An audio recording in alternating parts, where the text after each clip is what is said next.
Just as the continent is recovering from the devastating COVID-19 pandemic, it now battles the effects of the Russia invasion of Ukraine that's led to a high cost of living for many. The World Bank says poverty reduction trends, which were already derailed by the pandemic, have slowed further. The slowing global economy is not supportive of the continent as demand for commodities is slowing. I think the reason why Africans should care about slow growth is the following.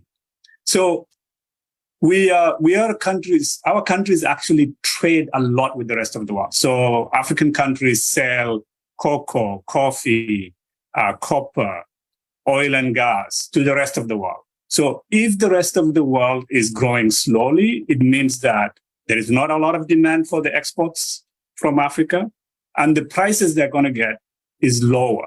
So what that means is the income that Africans get for their commodities, for their exports, is going to be lower.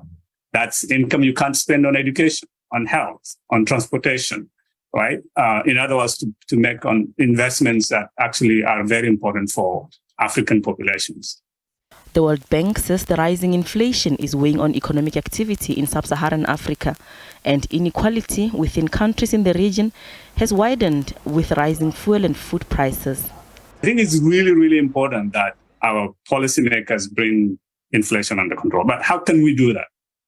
So the central bankers have an important role to play because that's their mandate. In fact, that's their job description.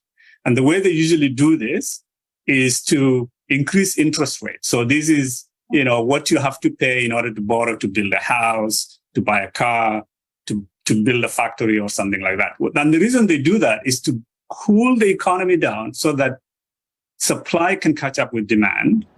The World Bank says the fiscal space to respond to growing challenges is almost depleted in some countries and that policymakers have few coping mechanisms. It says this is because of high levels of debt across sub-Saharan African countries, the rising borrowing costs and depleted public savings. Gloria Sefakomosi, SABC News, Johannesburg.